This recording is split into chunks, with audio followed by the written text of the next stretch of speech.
Filipino mothers ay talaga naman number one. Sila ang nag-aaruga sa atin pag tayo maliliit pa hanggang sa tayo ay lumaki. At pag malaki na tayo at nagkahanap buhay o trabaho, nilalaan natin ang ating unang sweldo sa ating nanay. Maliit lang po yan, pero sa mga ina, gabundok at gamundo na ang pagpapahalaga dito. Ngayong umaga, baliktad naman po ang dadalhin ko sa inyo.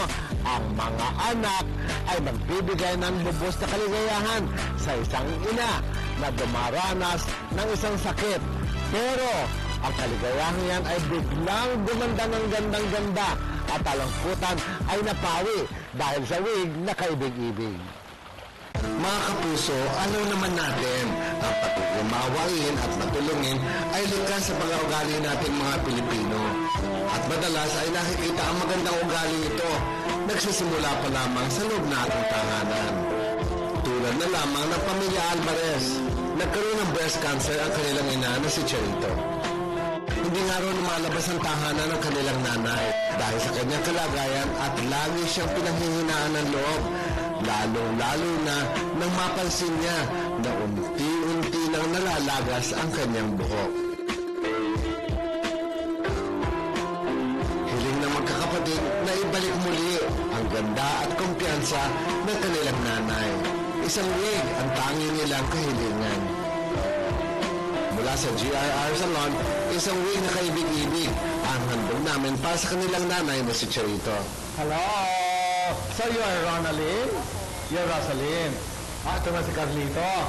Okay, so ikaw Charita. Okay. Ang bait nyo naman mga anak. Ilang taon ka na? Bakit gusto mo ito sa nanay mo? Excited na magkakapatid para sa kanilang pinakamamahal na ina.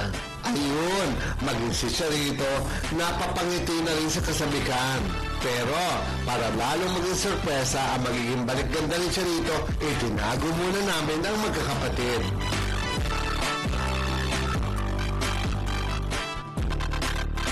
Ayan na, malapit na natin masilayan ang ganda ni Charito. Mula sa suot niya mga palamuti, damit at makeup, talaga namang, naku, mapapawaw ka talaga. At eto na, ipapakita na natin si Charito sa kanyang mga anak.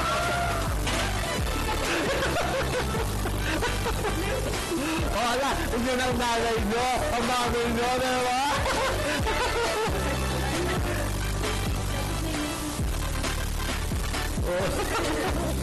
Talaga namang namangha magkakapatid sa kanilang ina. At ng oras na yon ay hinatid namin na mag-ina sa kanilang tahanan at nasurpresa ang kanyang kabiyak sa kanyang kagandahan. Kita nyo naman mga kapuso, hindi na yakap at halik ang sumalit sa kanya. Parang di ko asawa.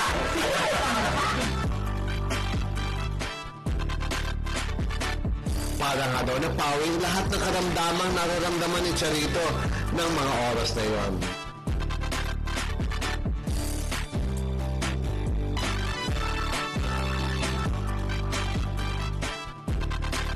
Salamat po, Mother. Thank you kasi kahit pa paano nabawasan na aking